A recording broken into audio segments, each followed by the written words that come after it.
तो बांग्लादेश के अंदर जो कुछ हो रहा है, हिंदुओं पर जो यातनाएं ढाई जा रही हैं, आप देख रहे होंगे किस प्रकार के अत्याचार हो रहे हैं, मंदिर तोड़े जा रहे हैं। आपने देखा होगा इन सब के मुंह बंद है बांग्लादेश की घटना में, कोई बोलना नहीं चाहता, क्योंकि उन्हें भय है अगर वो बोलेंगे तो उनके वोट बैंक खिसकते हुए दिखाई देंगे। उनको फिलिस्तीन दिखाई देता है लेकिन बांग्लादेश नहीं दिखाई देता। हमें वर्तमान की इन चुनौतियों को समझना पड़ेगा जो हम सबके सामने है, भारत के सामने है, सनातन धर्म के सामने। याद रखना, जो चुनौती सनातन धर्म के सामने है वही भारत की चुनौती है, और जो भारत की चुनौती है वही सनातन धर्म की चुनौती है। दोनों एक दूसरे से अपने आप को अलग नहीं कर सकते, कोई एक दूसरे से अलग नहीं कर सकता।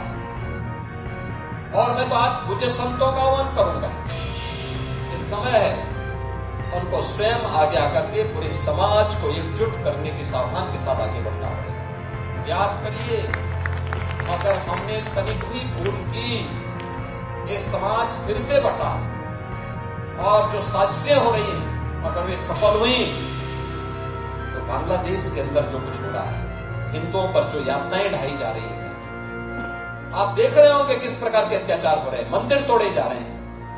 हमारा मठ, हमारा मंदिर, हमारी उपासना विधि, हमारा शास्त्र, हमारे दर्शन, हमारी साधना पद्धति तभी संरक्षित हो पाएगी, तभी सुरक्षित हो पाएगी जब ये सनातन धर्म है और ये देश सुरक्षित है और बृहद हिंदू समाज सुरक्षित है।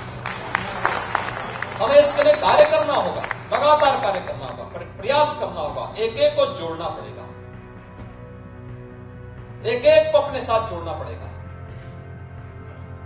भेदभाव के लिए कोई जगह नहीं होनी चाहिए।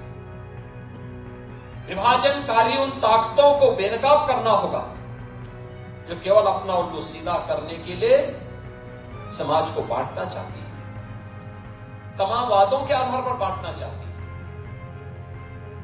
उनके लिए राष्ट्र की कीमत पर राजनीति उनके लिए अभिष्ट हो गई, लेकिन हमारे लिए राष्ट्र सर्वप्रथम है। राष्ट्र की कीमत पर कोई राजनीति नहीं हो सकती। हमें चुनना होगा, पहले राष्ट्र को चुनेंगे, उसके लिए किसी भी प्रकार के बलिदान देने के लिए तैयार होंगे, लेकिन उसकी कीमत पर कोई राजनीति स्वीकार्य नहीं है। लेकिन आज जिस प्रकार के दृश्य दिखाई दे रहे हैं, जिस प्रकार की बातें हो रही हैं, जिस प्रकार की चीजें चल रही हैं,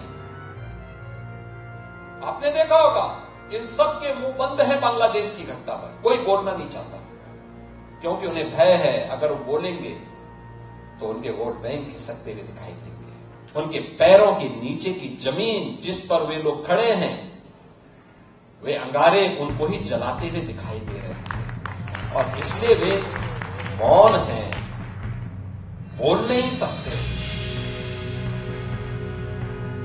जो लोग दुनिया के अंदर अन्य मुद्दों पर बोलते हैं, मुखर होकर के बोलते हैं, उनको फिलिस्तीन दिखाई देता है लेकिन बांग्लादेश नहीं दिखाई देता। उनको दुनिया के अंदर अन्य जगह दिखाई देती है लेकिन बांग्लादेश नहीं दिखाई दे रहा है, क्योंकि हम मंदिर तोड़े जा रहे हैं, अब हिंदू मारा जा रहा है, संतों पर अत्याचार हो रहा है। और इसीलिए हम सबको वर्तमान की चुनौतियों को देखना पड़ेगा। याद करना, 1947 के पहले बांग्लादेश भी भारत का हिस्सा है। हमें ये नहीं भूलना चाहिए।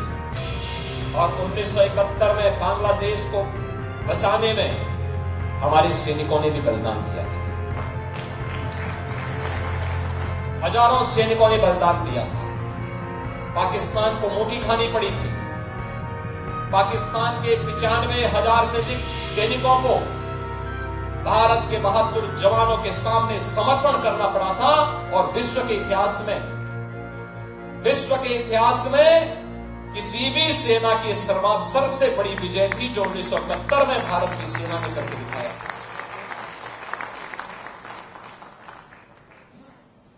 इसलिए हम सबको वर्तमान में अपने आप को उसके लिए तैयार करना होगा, देखना होगा।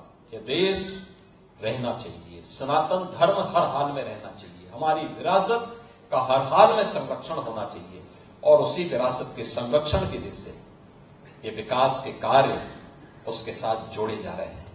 उसको आगे बढ़ाने का काम हो रहा है।